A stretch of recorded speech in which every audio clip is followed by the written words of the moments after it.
శ్రీ గురుపే నమః, శ్రీ మాత్రే నమః. Welcome to VMK astro numerology channel.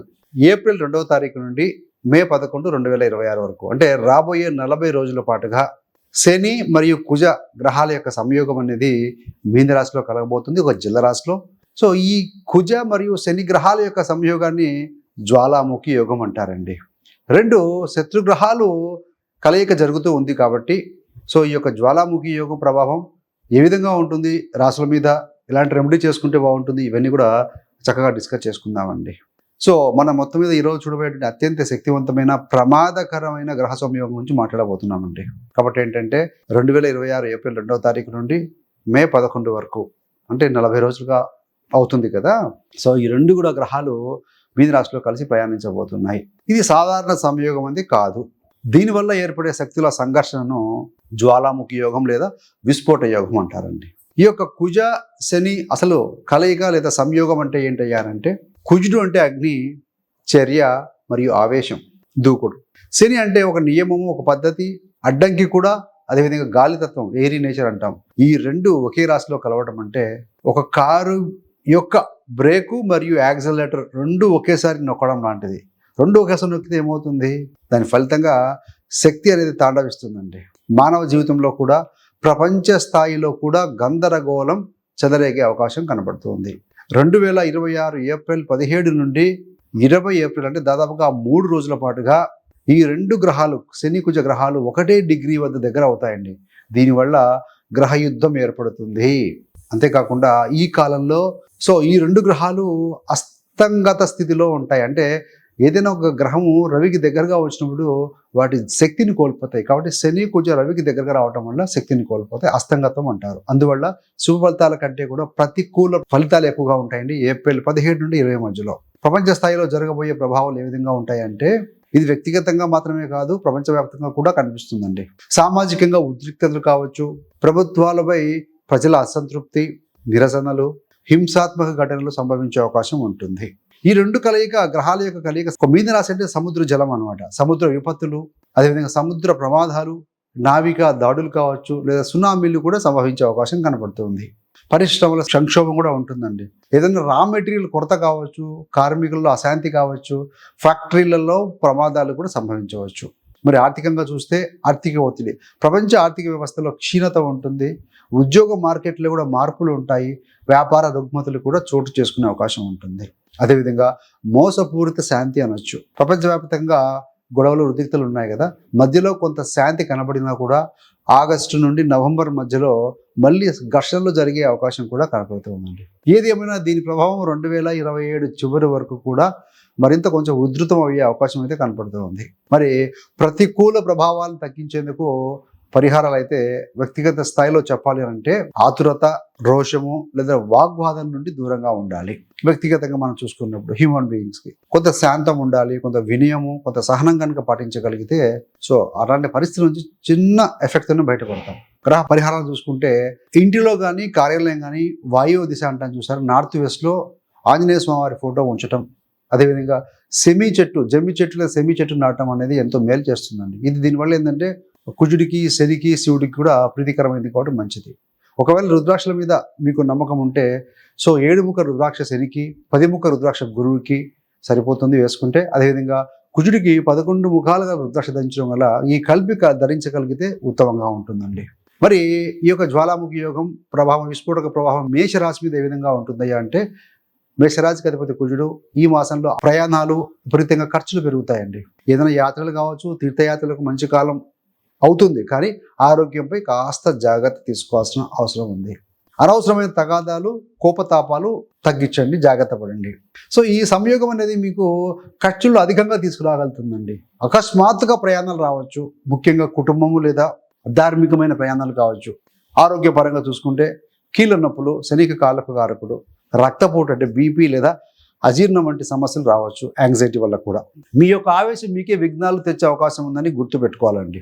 వృత్తి లేదా వ్యాపారంలో కొత్త అవకాశాలు రావచ్చు, కానీ నిర్ణయం తీసుకోవడంలో కాస్త ఓపిక, సహనం అవసరం ఉంటుందండి. ఏది మంచి, ఏది చెడని మనం చూసుకొని చేసుకోవాలి.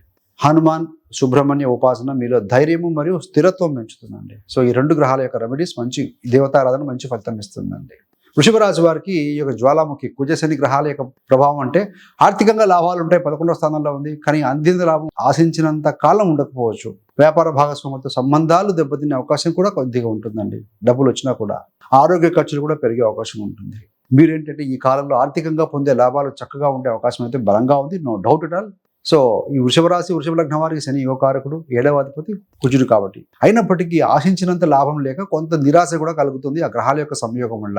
మీ వ్యాపార భాగస్వాములు లేదా స్నేహితులతో కూడా అపార్థాలు, మిస్అండర్స్టాండింగ్స్ వచ్చే అవకాశం ఉంది. కాబట్టి మాటలలో మితిమీరితనం వద్దు. ఆరోగ్యపరంగా పిత్త సంబంధమైన సమస్యలు లేదా ఒత్తిడి ప్రభావం గమనించవచ్చు. గ్యాస్ట్రిక్ ప్రాబ్లమ్స్ కూడా ఉంటాయండి. ఫైనాన్షియల్ ప్లానింగ్లో మీకు నియంత్రణ కనుక ఉంటే భవిష్యత్తు బలపడుతుంది. సో 3, 7, 11 అంటే ధన త్రికోణం అంటాం. ఇక్కడ 11వ స్థానంపై ఈ సంయోగం చేస్తుంది కాబట్టి కొత్త ఆదాయ మార్గాలు ఏవైనా కూడా వచ్చే అవకాశం కూడా ఉందండి. నెగిటివ్లో పాజిటివ్ కూడా ఉంది.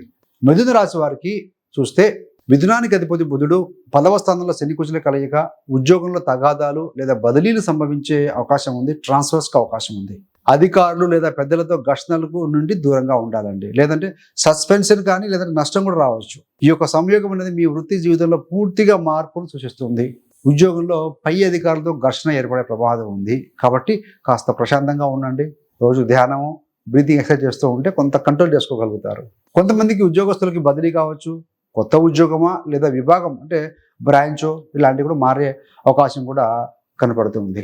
బిజినెస్ మెన్ అంటే వ్యాపారవేత్తలు కనుక అయితే కొత్త పెట్టుబడులు చేయాలంటే శుభముహూర్తం చూసుకొని చేయండి. ముహూర్తానికి చాలా ప్రాముఖ్యత ఉంటుంది. సొంత ప్రతిభను చూపించడానికి మంచి సమయం అయినప్పటికీ కూడా అహంకారానికి మాత్రం దూరంగా ఉండాలండి. ప్రతిరోజు హనుమాన్ చాలీసా పఠనం అనేది మీకు మానసిక శాంతిని అందిస్తుంది. మీ యొక్క ఎనర్జీని ప్రాపర్గా స్టెబిలైజ్ చేస్తుంది. కర్కాటక రాశికి అధిపతి చంద్రుడు. విద్య, ధర్మం, దూర ప్రయాణాలకి శుభకాలం. 9వ స్థానంలో ఏర్పడుతుంది ఈ యొక్క సంయోగం శని కుజ. తండ్రి ఆరోగ్యం, అధికారులతో సంబంధాలతో జాగ్రత్తగా ఉండాలి. విధి అనుకూలంగా మారుతుంది. ఈ సంయోగం మీకు గత పుణ్య ఫలాలను ఇవ్వగలదండి. ఈ యొక్క కర్కాటక లగ్నానికి కుజుడు యోగకారకుడు, 9లో ఉన్నాడు. ఉన్నత విద్య, విదేశీ ప్రయాణం, ధార్మిక సేవలకు సంబంధించి ఒక మంచి సమయంగా భావించాలి. అయినప్పటికీ కూడా తండ్రి ఆరోగ్యం మీద మీరు చూసుకుంటూ ఉండాలి. మరియు పెద్దల సమయాన్ని కూడా తీసుకోండి. గవర్నమెంట్ లేదా అధికార సంబంధ విషయాల్లో ఆలస్యం కావచ్చు కాస్త. అదేవిధంగా ధనము మరియు సుఖ సదుపాయాలు ఏదైనా ఉంటే మీకు పెరగొచ్చండి. కానీ ఖర్చు కూడా వ్యయ నియంత్రణ అవసరము పాటించాలి. సో భగవంతుని ఆరాధన, ప్రార్థన మరియు పితృదానాలు ఈ కాలంలో కలిసి వస్తాయి. కాబట్టి శని కుజుల యొక్క స్థితి అనేది 9వ స్థానంలో ఉంది. 9 అంటే భాగ్యస్థానము. 6, 7, 8 9లో ఉన్నారు. అదేవిధంగా కుజుడు యోగకారకుడు కాబట్టి కొంచెం ఫలితాలు కొద్దిగా అబౌవ్ యావరేజ్ పాజిటివ్గానే ఎక్కువగా కనబడుతున్నాయండి కర్కాటక రాశి వారికి. ఏది ఏమైనా కుజ మరియు శని యొక్క స్థితి కాబట్టి హనుమాన్, సుబ్రహ్మణ్య ఆరాధన, కాలభైరవాష్టకం చదువుతూ ఉండండి. కొంత శాంతితో కనుక ఉంటే, ఎమోషన్స్ కంట్రోల్ చేసుకోగలిగితే కనుక డెఫినెట్లీ ఇది 40 రోజులే కాబట్టి పెద్ద ప్రాబ్లం లేదు. సో యూ కెన్ మేనేజ్ అండి. ఇవన్నీ కూడా మనం చెప్పుకున్న ఈ గోచార ఫలితాలు. మీ యొక్క వ్యక్తిగత జాతకం కూడా చెక్ చేసుకోండి. మీకు జరుగుతున్న దశలు బలంగా ఉన్నాయనుకోండి, గోచారం పెద్దగా ఇబ్బంది పెట్టే అవకాశం లేదు. జరుగుతున్న దశలు, అంతదశలు కనుక అనానుకూలంగా ఉండి గోచారం కూడా బాగలేదనుకోండి, అధమ ఫలితాలు వస్తాయి, నెగిటివ్ ఫలితాలు వచ్చే అవకాశం ఉంటుంది. సో గమనించండి. సో మీకు కానీ మీ యొక్క బంధుమిత్రులు కానీ జ్యోతిషం నేర్చుకోవాలి, ఎక్కడికో వెళ్ళాలి, ఎక్కడో సమయం వెచ్చించాలని సందిగ్ధత చాలా మందికి ఉంటుందండి. అలా ఎంతోమంది రిక్వెస్ట్ చేయడం మీద 30 days astrology beginners course release చేశాం కదా. సో చాలామంది జాయిన్ సక్సెస్ఫుల్ నేర్చుకుంటూ ముందుకు వెళ్తున్నారు. రోజు ఒక వీడియో గమనించండి. 30 రోజుల తర్వాత మీరు మీ యొక్క గోచారం కానీ మీ యొక్క వ్యక్తిగత జాతకం పరిశీలించుకునే విధంగా మీరు తయారు కాగలుగుతారండి. సో అలాంటి ఇంట్రెస్ట్ ఉన్న వారి కోసం ఏంటంటే ఈ యొక్క 30 days ఆస్ట్రాలజీ బిగినర్స్ కోర్స్ ఈ యొక్క లింక్ని డిస్క్రిప్షన్లో ఇవ్వడం జరుగుతుంది, గమనించండి. So thanks for watching. ఇలాంటి మరిన్ని గోచార మాసఫలాల కోసం, జ్యోతిషపరమైన విజ్ఞానం కోసం మన VMK astro numerology channel subscribe చేసుకోగలరు. పక్కనున్న బెల్ సింబల్ మీద క్లిక్ చేస్తే మీరు చేసే ప్రతి వీడియో కూడా నోటిఫికేషన్ ద్వారా మీ దాకా అందుతుంది. సర్వేజన సుఖినో భవంతు. స్వస్తి.